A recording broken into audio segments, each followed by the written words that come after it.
속보가 하나 나왔습니다. 대법원에서 이화영 전 부지사 확정이 됐네요. 뇌물 혐의 포함해서 대북 송금 징역 7년 8개월이 확정됐습니다. 제가 이화영 부지사하고 너무 친한 사이고 네네. 그래서 이제 이화영 부지사의 스타일을 아는데 본인들이 오히려 이재명 대통령이 이렇게 어제 취임식을 하고요. 네. 이제 바로 그냥 이제 임기가 시작이 됐으니까 어제 바로 인사가 이제 진행이 됐습니다. 진행이 됐는데 인선을 봤는데 김민석 국무총리 지명자가 네. 했습니다. 전 의외였습니다. 어떻게 평가하십니까? 김민석 그 국무총리 지명자에 대해서 사실 솔직히 이재명 대통령이 처음부터 생각한 건 아니었던 것 같습니다. 처음에 들려왔던 얘기는 다음 당 대표를 김민석에 맡기겠다는 얘기가 더 많았었고요. 다른 분에 대한 총리설도 많이 있었습니다만은 최종적으로 거의 이제 밤늦게 들리는 소문에 의하면 전화를 걸어서 맡아달라 이렇게 얘기했던 것 같습니다.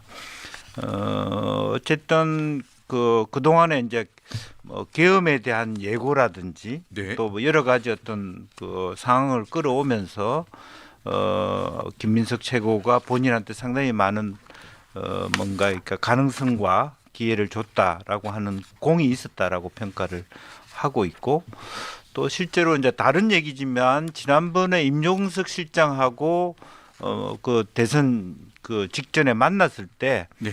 임종석 실장이 한 얘기는 전대협은 안 된다. 네. 이제 그런 얘기는 했다는 거거든. 지난번 총선 공천에 있어서 소위 한총련 쪽으로 더 이제 세대 교체를 하는데 다만 이제 그 지금 그 김민석 그 총리 후보의 의미는 어쨌든 전대협 세대의 한 초기 멤버 중에 속하기 때문에 그런 데 대한 정당성도 일부 가져가는 그런 장점이 있지 않느냐. 그리고 또 하나는 어차피 당정 관계에 있어서 당에 대한 신경을 그렇게 많이 쓸 필요가 있느냐라고 하는 부분에 있어서도 당의 무게를 좀 덜 줘도 된다. 이제 그런 생각이 있었을 거고 또 혹은 내년 지방선거라든지 내년 그다음에 이제 본인의 미래를 위해서라도 대선 후보나 지방선거 후보로서의 서울시장 후보로서의 가능성을 좀 더 높여주는 쪽 자기 집권 이후에 정권 연장할 수 있는 대안 세력을 만드는데 김민석 전 최고를 기용했다 그렇게 보여질 수 있을 것 같습니다. 네. 그리고 비서실장에는 강훈식 의원이 임명이 됐고요. 네. 그다음에 안보실장에는 위성락 의원, 그리고 대변인은 강유정 의원, 이런 식으로 이제 발탁이 됐는데 현역 의원들을 많이 발탁을 한 것 같아요. 근데 실제적으로 나중에 가서 계산해 보면 현역 의원의 발탁은 이 정도일 거라고 보여지고요. 네. 예. 그러니까 특히 이제 비례의원들은 어차피 승계가 되니까 사실은 가능성이 이제 별 큰 문제가 없는 거고요. 대변인하고 안보실장 같은 경우는 승계를 시키면 되는 부분이고 이제 강훈식 의원이 비서실장이 됐다라고 하는 것이 이제 지역구니까 이제 그런 부분인데 내가 듣기는 오히려 현역들을 차출하는 것에 대해서 약간 이재명 대통령으로서는 공포감이 좀 오히려 있다고 보여져요. 공포감이요? 예. 그래서 표결이라든지 그런 부분에 있어서도 물론 이제 겸직이 가능하니까 되지만 아마 그런 의미에서 강훈식이라고 하는 사람을 선택하는 것이 굉장히 본인은 20대 대선 때부터 강훈식에 대해서 굉장히 마음에 들어 했던 것 같고 그런 의미에서 보면 그 김민석 최고를 총리에 두는 것보다 강훈식 비서실장을 가까이 두고 싶은 마음이 더 크다. 그렇게 볼 수 있을 것 같습니다. 일각에서는 보니까요. 김민석, 강훈식 이 두 사람의 기용을 내년에 있을 지방선거의 광역단체장으로 내보내기 위해서 몸집을 키워주는 용이다. 이렇게 벌써 해석하는 정치 분석가들이 있더라고요. 충분히 그런 가능성이 있죠. 강훈석 같은 경우는 충남도지사 로서의 가능성 그리고 사실은 대통령 비서실이라는 게 사실은 직위 자체가 굉장히 중량감 있는 자리 아닙니까 사실은? 사실 그렇죠. 예. 인사권도 있고 다 인사지고 그리고 있으니까요. 강 비서실장이 73년생입니다. 뭐 한동훈 전 비대위원장도 이제 뭐 나이가 같다고 보이는데 그 정도 73년생을 물론 뭐 임종석 실장도 비서실장을 했습니다. 많은 그렇게 했다는 것은 앞으로의 어떤 그 대통령실의 어떤 비서관들이 조금 그 말합니까 세대 교체라든지 젊은 사람들하고 일하겠다는 의미도 있고 나이 좀 있는 사람들은 올 생각하지 마 이런 어떤 시그널일 수도 있는 것이고 물론 나이와 상관없이 유능성을 가지고 뭐 어차피 이한주 정책실장이 있으니까 말하면 조화롭게 해 나갈 거라고 보여지는데 그 다음에 이제 오히려 이제 김민석 총리 같은 경우는 지방선거에 서울시장의 뜻을 뒀는데 지금은 좀 뜻이 더 커서 다음 대선을 뜻한다 가고 싶다라는 생각을 했다면 지금 현재 만약 다음 선거용이라 지방선거용이라면 불과 1년짜리 총리를 하는 거잖아요. 그렇죠. 네. 그런 부분에 있어서는 조금 말하자면 비서실장의 경우에는 충분히 그게 가능하죠. 그런데 총리의 경우는 조금 더 이렇게 한 2년 정도 총리를 하다가 당으로 보냈다가 당대표를 하다가 다음 대선에 나올 수 있는 그런 어떤 옵션도 있지 않느냐 그렇게 보여집니다. 네. 뭐 청문회 같은 거는 사실 뭐 지금 워낙 그 민주당 의석수가 네. 뭐 180석이고 170석이고 네. 그다음에 범여권을 합하면 180석이 훌쩍 넘어가는 거니까 뭐 청문회는 걱정은 안 해도 되겠죠. 네, 걱정 안 해도 되는데 근데 뭐 이미 이제 그런 얘기가 나오고 있습니다만은 총리 청문회에 있어서 뭐 정치장업법 위반 그런 것들이 그거는 계속 나오는 의제는 얘기를 나오겠죠. 네. 그러나 이제 아직 벌금 안 냈잖아요. 총리가 뭐 자기가 이제 돈을 내겠죠. 뭐 그런 부분이 있으면 뭔가 문제가 되는 건 빨리 정리를 하겠죠. 그래서 뭐 그럼에도 불구하고 그건 문제가 없다고 판단하는 것 같고요. 네. 네. 좀 뭐 네, 세금 이미 체납이 많은 벌금 체납이 있어요. 예. 그거는 이제 뭐 미리 좀 돈을 내야 되겠죠. 빨리 예. 빨리 털 거는 빨리 들고 가야 되겠죠. 본인이 총리 지명될 줄 알았으면 빨리 냈을 텐데. 예. 네. 뭐 지금이라도 내면 되죠, 뭐. 네. 예. 지금 빨리 내십시오. 예. 빨리 내셔야지. 빨리 좀. 자, 그럼 그 전 단계로 좀 돌아가겠습니다. 자, 총선 최종 득표가 이재명 대통령이 49.42%를 득표를 했습니다. 자, 요게 보면 요 정도 득표를 할 거라고 의원님 예상하셨습니까? 사실은 요거보다 좀 많이 나올 거라고 생각했는데요. 많이 나올 거라고 생각하셨어요? 예. 원래 김문수 후보가 전혀 준비 안 된 상태로 나왔기 때문에 네. 그리고 이제 이준석 후보가 선전하지만 마지막에 사표 심리 때문에 실제로 여론조사보다는 3등하는 후보는 줄어들기 때문에 뭐 그리고 이제 깜깜이 투표 바로 들어가기 전에의 그 양 후보 간의 그 말하자면 여론조사상의 차이가 13% 정도 났었습니다. 그래서 둘이 합쳐도 이재명 후보의 표가 안 됐기 때문에 이제 그런 의미에서 그 다음에 이제 깜깜한 기간 동안에는 이제 실제로 박정희, 뭐 노무현, 정주영 이런 식의 어떤 그 사람을 대비하는 실제 후보는 아니지만 그런 조사상에도 큰 흐름이 없었기 때문에 뭐 50에서 55% 사이 구간을 하지 않겠냐 생각했는데 그리고 또 이제 뭐 출구 조사도 얼추 51%, 예, 51.7%까지 나왔어요. 이제 그런데 그런 의미에서는 일정 정도의 샤이 보수층이 있었다라고 볼 수도 있는 부분이고 이제 그럴 줄 알았으면 후보 단일화를 더 열심히 할 걸.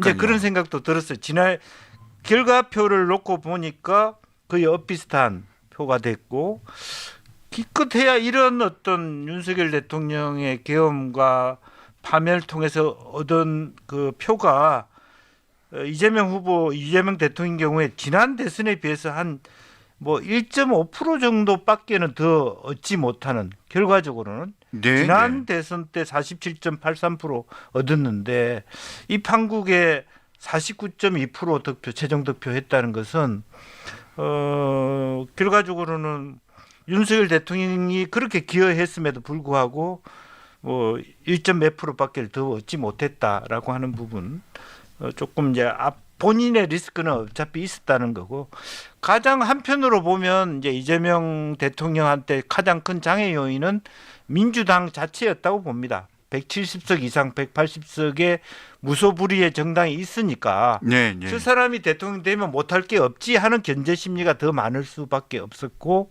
그 견제 심리에 대한 국민의힘의 어떤 선거 운동이 일부 먹혔다라고 하는 거고 네. 또 부산 경남은 지난번 총선처럼 낙동강 벨트가 거의 다 민주당에 넘어갈 뻔하다가 뒤집어진 같은 그와 같은 사전 투표에 많은 어떤 그 네, 네, 진보 네. 쪽 표 때문에 네.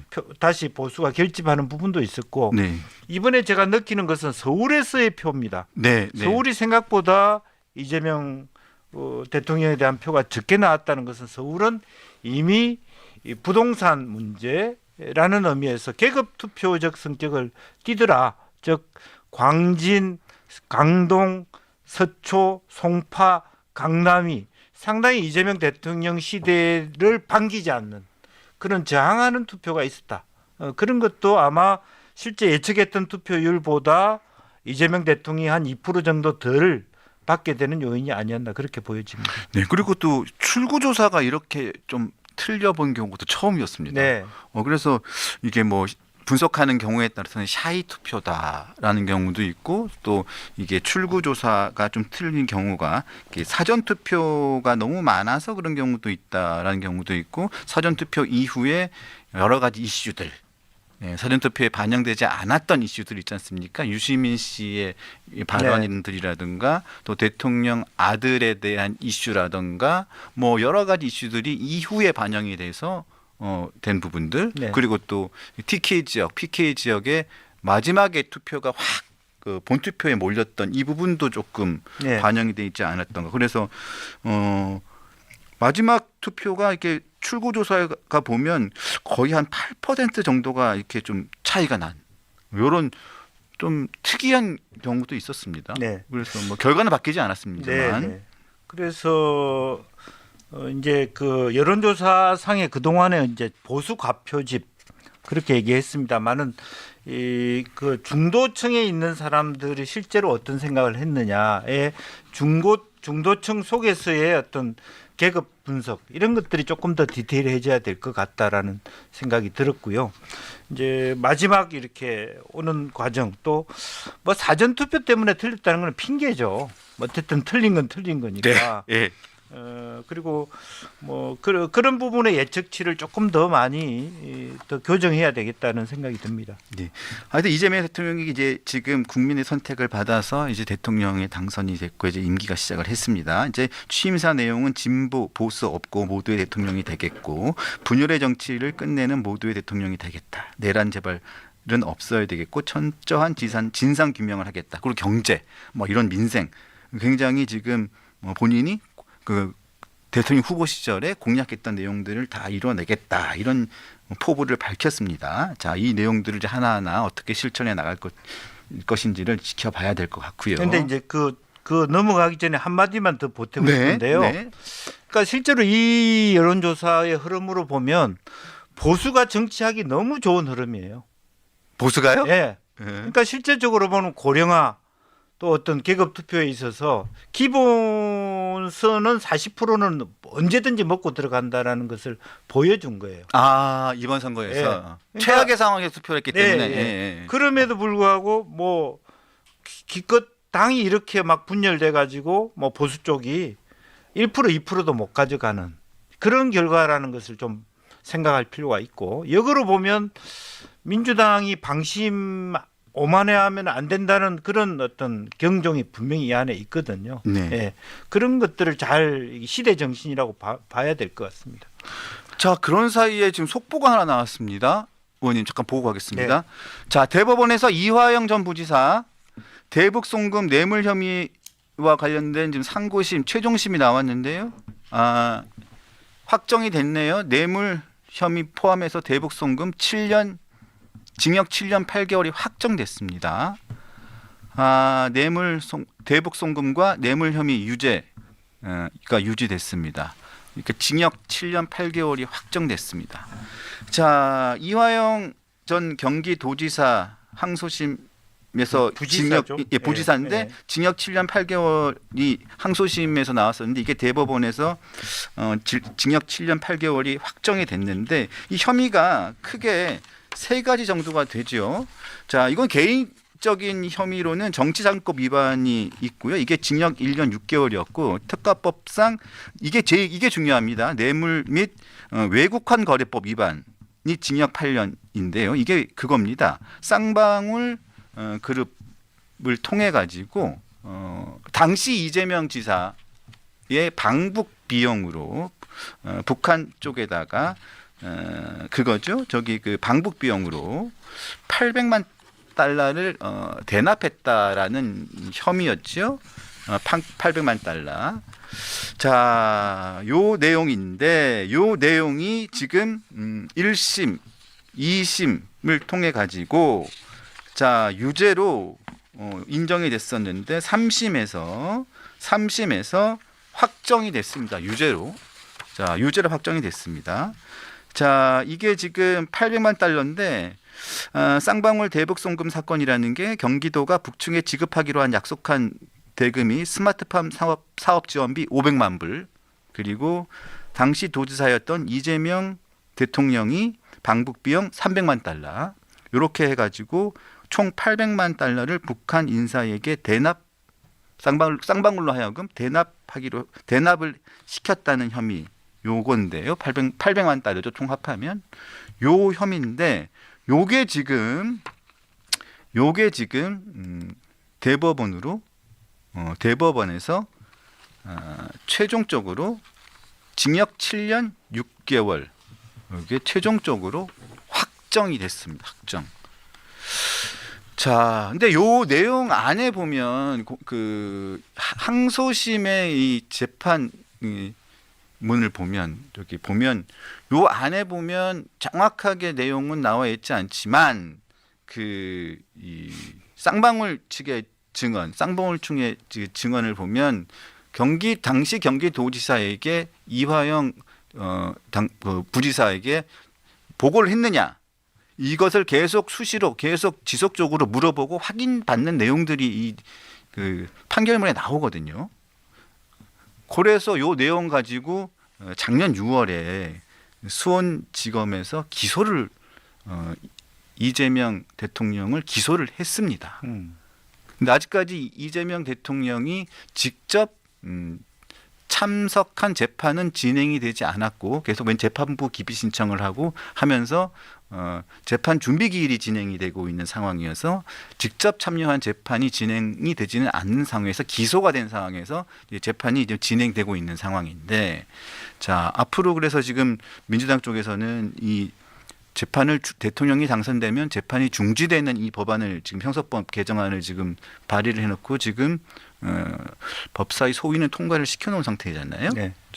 앞으로 이 부분이 어떻게 또 진행될지도 굉장히 좀 또 문제가 되겠어요. 맞습니다. 이것은 뭐 아마 그래도 이제 민주당 입장에서도 이제 재판이 열리고 있는 상태는 아니다. 그렇기 때문에 실제적으로 보면 이 재판은 대통령 임기 기간 동안 할 수 없다 이렇게 얘기할 가능성이 많고요.